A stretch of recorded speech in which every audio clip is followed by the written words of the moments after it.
வணக்கம். செந்தணலின் பிரதான செய்திகள். விரிவான செய்திகளுக்கு முன் தலைப்புச் செய்திகள்.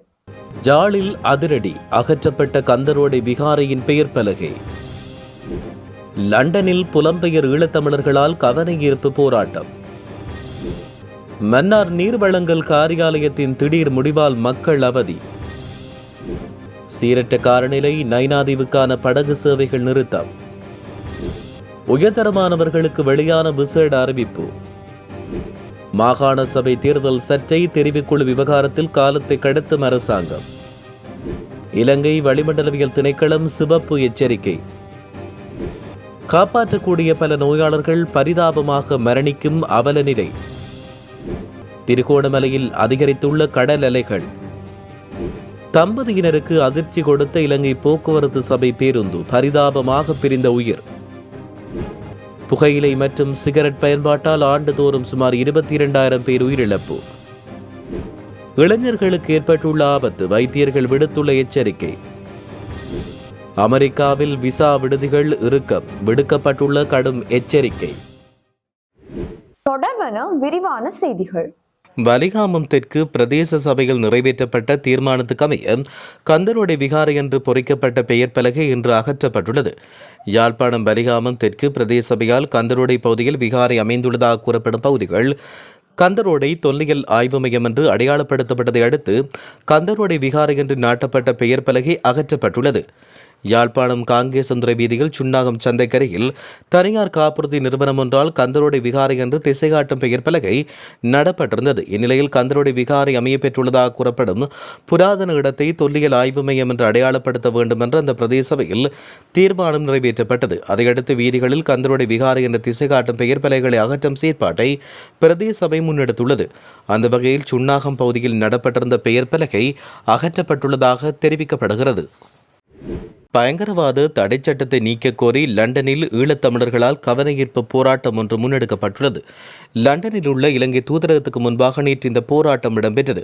இலங்கையில் தொடர்ச்சியாக இடம்பெற்று வரும் அடக்குமுறைகள், கைதுகளுக்கு எதிராகவும் பயங்கரவாத தடை சட்டத்தை நீக்க கோரியும் புலம்பெயர் ஈழத்தமிழர்களால் கவனஈர்ப்பு போராட்டம் இடம்பெற்றது. லண்டனில் உள்ள இலங்கை தூதரகத்துக்கு முன்பாக முன்னெடுக்கப்பட்ட இந்த போராட்டத்தில் புலம்பெயர் தமிழ் மக்கள் பலர் கலந்து கொண்டு தமது எதிர்ப்பை வெளியிட்டனர். மன்னார் மாவட்ட நீர் வழங்கல் மற்றும் வடிகாலமைப்பு சபையின் காரியாலயத்தில் நுகர்வோர் தங்களின் தண்ணீர் கட்டணங்களை நேரடியாக செலுத்துவதற்கான வசதி இடைநிறுத்தப்பட்டுள்ளதால் பொதுமக்கள் கடும் அசௌகரியங்களை எதிர்கொண்டு வருகின்றனர். கடந்த டிசம்பர் மன்னார் நீர் வழங்கல் காரியாலயத்தில் பொதுமக்கள் நேரடியாக சென்று இலகுவாக பணம் செலுத்தும் வகையில் விசேட வசதியொன்றும் அறிமுகப்படுத்தப்பட்டிருந்தது. இதனால் தூர இடங்களிலிருந்து வருகின்ற மக்கள் மற்றும் முதியவர்கள் மிகுந்த நன்மை அடைந்தனர். இரண்டும் ஆரம்பிக்கப்பட்ட சில நாட்களில் இந்த வசதி திடீரென்று இடைநிறுத்தப்பட்டது. தற்போது ஜனவரி மாதத்துக்கான கட்டண பட்டியலுக்கு விநியோகிக்கப்பட்டு வரும் நிலையில் மக்கள் மீண்டும் வங்கிகளுக்கும் தபால் நிலையங்களுக்கும் அலைய வேண்டிய நிலைக்கு தள்ளப்பட்டுள்ளனர். தபால் நிலையங்கள் மற்றும் வங்கிகளில் கட்டணம் செலுத்தும் போது மேலதிகமாக ஒரு தொகையை மக்கள் செலுத்த வேண்டியுள்ளது. வங்கிகள், தபால் நிலையங்களில் நிலவும் நீண்ட வரிசையால் மக்களின் நேரமும் உழைப்பும் வீணாகி வருகிறது. தூர பிரதேசங்களில் இருந்து வரும் மக்கள் இதற்காக நீண்ட தூரம் பயணிக்க வேண்டியுள்ளதாக தெரிவிக்கப்பட்டுள்ளது. யாழ்ப்பாணம் நைனாதீவு குறிகட்டுவான் தனியார் படகு சேவை இன்று இடைநிறுத்தப்படும் என்று அறிவிக்கப்பட்டுள்ளது. சீரற்ற காலநிலை காரணமாக வளிமண்டலவியல் திணைக்களத்தின் அறிவுறுத்தலுக்கு அமைய குறித்த முடிவு எடுக்கப்பட்டுள்ளதாக தெரிவிக்கப்படுகின்றமை குறிப்பிடத்தக்கது. எனவே நைனாதீவுக்கு பயணிக்கும் பயணிகள் இதனை கவனத்தில் கொண்டு செயற்படுமாறு நைனாதீவு தனியார் படகு உரிமையாளர்கள் சங்கத்தினர் அறிவித்துள்ளமை குறிப்பிடத்தக்கது. நாட்டில் நிலவிய அனர்த்தத்தால் பாதிக்கப்பட்ட 2025 ஆண்டுக்கான காபோத உயர்தர பரீட்சைகள் அதற்குரிய திகதிகள் அறிவிக்கப்பட்டுள்ளன. அனர்த்த நிலை காரணமாக உயர்தர பரீட்சையின் சில பாடங்களுக்கு தோற்ற முடியாமல் போன பரீட்சைகள் எதிர்வரும் 2026 ஜனவரி 12 முதல் 20ஆம் தேதி வரை நடைபெறும் என்று அறிவிக்கப்பட்டுள்ளது. இந்த விடயம் பரீட்சைகள் திணைக்களம் வெளியிட்ட விசேட அறிக்கையில் தெரிவிக்கப்பட்டுள்ளது. சீரற்ற வாரொலி மற்றும் வெள்ளப்பெருக்கு போன்ற அனர்த்தங்களால் நாட்டின் பல பகுதிகளில் பரீட்சை நடவடிக்கைகள் பாதிக்கப்பட்டன. இந்த காலப்பகுதியில் நடத்த திட்டமிடப்பட்டிருந்த பரீட்சைக்கு சமூகம் அளிக்க முடியாத மாணவர்களுக்கு புதிய தேதிகள் அறிவிக்கப்பட்டுள்ளன. இது தொடர்பான மேலதிக விவரங்களை பரீட்சைகள் திணைக்களத்தின் உத்தியபூர்வ இணையதளத்தினூடாக அறிந்து கொள்ள முடியும் என பரீட்சைகள் திணைக்களம் அறிவித்துள்ளமை குறிப்பிடத்தக்கது. 3/2 பெரும்பான்மை இருந்தும் மாகாண சபை தேர்தலை நடத்துவது தொடர்பாக இந்த அரசாங்கம் தெரிவுக்குழு விடயத்தை கொண்டு வருவது ஒரு காலத்தை கடத்தும் நாடகம் என டெலோ கட்சியின் யாழ்ப்பாண மாவட்ட அமைப்பாளர் சபா குகதாஸ் தெரிவித்தார். இது தொடர்பில் அவர் தெரிவிக்கையில், அரசாங்கமானது மாகாண சபை தேர்தலை நடத்துவது தொடர்பான தெரிவுக்குழுவை நியமிப்பதற்கான பிரேரணையை மாகாண சபைகள் மற்றும் உள்ளூராட்சி அமைச்சின் மூலமாக நாடாளுமன்றக்கு கொண்டுவர உள்ளது. உண்மையிலேயே இந்த அரசாங்கம் மாகாண சபை தேர்தலை நடத்துவதற்காக தெரிவுக்குழுவை நியமிப்பது என்பது ஒரு அவசியமற்ற விடயமாகும். கடந்த காலத்தில் முரண்பாடாக இருந்த அந்த எல்லை நிர்ணயம் என்ற விடயத்தை மீண்டும் கொண்டு வந்து காலத்தை இழுத்தடிக்கின்ற நோக்கத்தில் இந்த தெரிவுக்குழு விடயத்தை பிரேரணை மூலம் நாடாளுமன்றில் கொண்டு வருகின்றனர். இந்த தெரிவுக்குழுக்கள், ஆணைக்குழுக்கள் எல்லாம் காலத்தை கடத்தி பாதிக்கப்பட்ட மக்களுக்கான நீதியை நீர்த்து போகச் செய்யும் ஒரு விடயம் என்பது அனைவருக்கும் தெரியும். அதன் அடிப்படையில் இந்த மாகாண சபை தேர்தல் தொடர்பில் தெரிவுக்குழுவுக்கு கொண்டுவரப்படுகிறது என்றும் அவர் தெரிவித்தார். தென்கிழக்கு வங்காள விரிகுடா கடற்பரப்பில் நிலை கொண்டுள்ள ஆழமான தாழ்முக்கம் தொடர்பில் வளிமண்டலவியல் திணைக்களம் சிவப்பு எச்சரிக்கை ஒன்றை விடுத்துள்ளது. இன்று காலை 10:30 மணிக்கு வெளியிடப்பட்ட இந்த எச்சரிக்கை அறிவிப்பு அடுத்து வரும் 24 மணித்தியாலங்களுக்கு செல்லுபடியாகும் என திணைக்களம் குறிப்பிட்டுள்ளது. தென்மேற்கு வங்காள விரிகுடா ஊடாக மேற்கு திசையாகவும் வடக்கு மேற்கு திசையாகவும் நகர்ந்து நாளை மாலை 5:30 மணிக்கும் இரவு 11:30 மணிக்கும் இடைப்பட்ட நேரத்தில் அம்பாந்தோட்டை மற்றும் கல்முனை ஆகிய பிரதேசங்களுக்கு இடையில் இலங்கையின் கரையை ஊடறுத்துச் செல்லும் என்று எதிர்பார்க்கப்படுகிறது. இதன் காரணமாக தரை மற்றும் கடல் பிரதேசங்களில் பாதுகாப்பு நடவடிக்கைகளை மேற்கொள்ளுமாறு பொதுமக்களுக்கு அறிவுறுத்தப்பட்டுள்ளமை குறிப்பிடத்தக்கது. கர்ப்பப்பை வாய் புற்றுநோயால் பாதிக்கப்பட்ட காப்பாற்றப்படக்கூடிய நோயாளிகளில் சுமார் 30% பேர் அனாவசியமாக மரணித்து வருவதாக சுகாதார மேம்பாட்டு பணியகம் அறிவித்துள்ளது. கர்ப்பப்பை வாய் புற்றுநோயால் பாதிக்கப்பட்ட பெண்களுக்கு சிகிச்சை அளிக்க தேவையான இமேஜ் ஹைடட் ரேடியேஷன் தெரபி உபகரணங்கள் இல்லாத காரணத்தால் பலர் பரிதாப மரணங்களை தழுவுவதாக நேற்று இடம்பெற்ற ஊடகவியலாளர் சந்திப்பில் தெரிவிக்கப்பட்டுள்ளது. இருப்பினும் தற்போதைய அரசாங்கம் கடந்த ஆண்டு முதல் இந்த குறையை நிவர்த்திக்க முயற்சி எடுப்பதோடு ஏற்கனவே இருக்கும் 9 உபகரணங்களுக்கு மேலாக 8 உபகரணங்களை கொண்டு வருவதற்கான நடவடிக்கை எடுக்கப்பட்டுள்ளதாக புற்றுநோயியல் நிபுணர் டாக்டர் மகிலால் விஜயகோன் கூறியுள்ளார். கர்ப்பப்பை வாய் புற்றுநோய் நோயாளிகளின் ஆரம்ப நிலையில் சிகிச்சை பெற்றால் அறுவை சிகிச்சை மற்றும் பிற சிகிச்சை முறைகள் மூலம் புற்றுநோயை குணப்படுத்த முடியும் என்று தெரிவிக்கப்பட்டுள்ளமையும் குறிப்பிடத்தக்கது. திருகோணமலை கடற்பரப்பில் இன்று அலைகள் சீற்றமாக வீசுவதை அவதானிக்க முடிந்துள்ளது. நாட்டில் சீரற்ற வானிலை காரணமாக காற்றின் வேகம் அதிகமாக உள்ளதால் கடல் அலைகள் இவ்வாறு வீசுவதாக சுட்டிக்காட்டப்பட்டுள்ளது.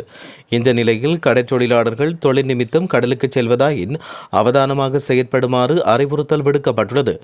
நாடு முழுவதும் குறிப்பாக வடக்கு, வடமத்திய, கிழக்கு, ஊவா மற்றும் மத்திய மாகாணங்களில் மழைநிலை இன்று அதிகரிக்கும் என்று எதிர்பார்க்கப்படுவதாக வளிமண்டலவியல் திணைக்களம் தெரிவித்துள்ளது. இதனால் திருகோணமலை மாவட்டத்தில் அவ்வப்போது மழை அல்லது இடியுடன் கூடிய மழை, சில இடங்களில் 100 மில்லிமீட்டருக்கும் அதிகமான பலத்த மழை பெய்யக்கூடும் என்றும் தெரிவிக்கப்பட்டுள்ளது. இதனால் கடற்றொழிலாளர்கள் மறு அறிவித்தல் வரும் வரை கடலுக்கு செல்வதை தவிர்த்துக் கொள்ளுமாறும் வளிமண்டலவியல் திணைக்களம் மேலும் தெரிவித்துள்ளமை குறிப்பிடத்தக்கது. மாவனல்ல போலீஸ் பிரிவுக்குட்பட்ட கொழும்பு கண்டி பிரதான வீதியில் கொந்தனிய சந்தைக்கு அருகில் இடம்பெற்ற வாகன விபத்தில் ஒருவர் உயிரிழந்தார். இந்த விபத்தில் வேன் சாரதி, அவரின் மனைவி மற்றும் பஸ் சாரதி ஆகியோர் காயமடைந்து மாவனல்ல வைத்தியசாலையில் அனுமதிக்கப்பட்ட பின்னர் வேன் சாரதி சிகிச்சை பலனின்றி உயிரிழந்தார். கேகாலையிலிருந்து மாவனல்ல நோக்கி பயணித்த வேன் ஒன்று மற்றொரு வாகனத்தை முந்திச் செல்ல முயன்ற போது எதிர் திசையில் பயணித்த இலங்கை போக்குவரத்து சபைக்கு சொந்தமான பஸ்ஸுடன் நேருக்கு நேர் மோதி இந்த விபத்து இடம்பெற்றது. உயிரிழந்தவர் கடுகண்ணாவை பகுதியைச் சேர்ந்த 60 வயதுடையவர் என்று தெரிவிக்கப்பட்டுள்ளது. சடலம் மாவனல்ல வைத்தியசாலையில் பிரேத அறையில் வைக்கப்பட்டுள்ளது. இலங்கையில் புகையிலை மற்றும் சிகரெட் பயன்பாட்டால் ஆண்டுதோறும் சுமார் 22,000 பேர் உயிரிழப்பதாக மது மற்றும் போதைப்பொருள் தகவல் மையம் தெரிவித்துள்ளது. நாட்டில் ஏற்படும் மொத்த மரணங்களில் 83% தொற்றா நோய்களால் ஏற்படுவதாகவும் அவற்றுக்கு முக்கிய காரணங்களில் ஒன்றாக புகையிலை பயன்பாடு உள்ளதாகவும் கூறப்படுகிறது. இலங்கையில் சுமார் 15 லட்சம் பெரியவர்கள் புகைப்பழக்கத்துக்கு அடிமையாகியுள்ளனர். இந்நிலையில் உலகளவில் ஒவ்வொரு 6 வினாடிக்கும் ஒரு புகையிலை தொடர்பான மரணம் பதிவாகுவதாக தேசிய புகையிலை மற்றும் மதுபான அதிகார சபையின் தலைவர் ஆனந்த் ரத்நாயக்க தெரிவித்தார். கொழும்பில் நடைபெற்ற ஊடக சந்திப்பில் கருத்துரைத்த அவர் 2021 ஆண்டுக்கு பின்னர் சிகரெட்டுகளுக்கான வரி குறைக்கப்பட்டுள்ளதாகவும் இது புகையிலை கட்டுப்பாட்டு முயற்சிகளுக்கு பாதிப்பை ஏற்படுத்துவதாகவும் சுட்டிக்காட்டியுள்ளார். நாட்டிற்கு புதிதாக இறக்குமதி செய்யப்பட்ட மோட்டார் சைக்கிள் பாவனையால் இளைஞர்களுக்கு ஆபத்து ஏற்பட்டுள்ளதாக எச்சரிக்கப்பட்டுள்ளது. மோட்டார் சைக்கிளின் சங்கிலிகளை சுத்தம் செய்யும் போது விரல்கள் உடைந்து நாளாந்தம் 5க்கும் மேற்பட்ட இளைஞர்கள் கொழும்பு தேசிய வைத்தியசாலைக்கு வருவதாக அறுவை சிகிச்சை நிபுணர் வைத்தியர் கஜான் ஏகநாயக்க தெரிவித்தார். சுகாதார மேம்பாட்டு பணியத்தின் நேற்று இடம்பெற்ற ஊடகவியலாளர் சந்திப்பில் அவர் இதனை தெரிவித்தார். குறித்த மோட்டார் சைக்கிள்களின் சங்கிலிகள் வெளியில் தெரியும் வகையில் உள்ளன. மேலும் விற்பனை பிரதிநிதிகள் 2 வாரங்களுக்கு ஒரு முறையாவது சங்கிலிகளை சுத்தம் செய்ய அறிவுறுத்தியதாக பாதிக்கப்பட்ட இளைஞர்கள் தெரிவிக்கின்றனர். எனினும் இளைஞர்களின் கைகளின் விரல்கள் துண்டிக்கப்பட்டாலோ அல்லது நசுக்கப்பட்டாலோ அவற்றை மீண்டும் இணைக்க முடியாது. பிளாஸ்டிக் அறுவை சிகிச்சையினூடாக பாகங்களை அவற்றின் முந்தைய நிலைக்கு மீட்டெடுக்க முடியாதால் விலை மதிப்பெற்ற இளமுயிர்களின் எதிர்காலம் அளிக்கப்படுவதாக வைத்தியர் சுட்டிக்காட்டியுள்ளார். இனி சர்வதேச செய்திகள். விதிகளுக்கு கட்டுப்படுங்கள் அல்லது விசாவை இழப்பீர்கள் என இந்திய மாணவர்களுக்கு அமெரிக்கா எச்சரிக்கை விடுத்துள்ளது. இந்த எச்சரிக்கையை அமெரிக்க தூதரகம் விடுத்துள்ளது. அமெரிக்க சட்டங்களை மீறும் இந்திய மாணவர்களுக்கு எதிராக இவ்வாறு நடவடிக்கை எடுக்கப்பட்டுள்ளதாக தெரிவிக்கப்படுகிறது. அமெரிக்காவில் இந்திய மாணவர்கள் கைது செய்யப்பட்டாலோ ஏதேனும் ஒரு வகையில் சட்டத்தை மீறினாலோ அவர்களின் விசாக்கள் ரத்து செய்யப்படுவதோடு அவர்கள் நாடு கடத்தப்படுவார்கள். அத்தகைய மாணவர்கள் எதிர்காலத்தில் விசா பெறுவதற்கு தகுதியற்றவர்களாகி விடுவார்கள். விதிகளுக்கு கட்டுப்படுங்கள், உங்கள் பயணத்துக்கு ஆபத்தை ஏற்படுத்திக் கொள்ளாதீர்கள். அமெரிக்க விசா என்பது சிறப்புரிமை மற்றும் ஒரு உரிமை அல்ல என்றும் தெரிவிக்கப்பட்டுள்ளது. இத்துடன் செய்திகள் நிறைவடைகின்றன. வணக்கம்.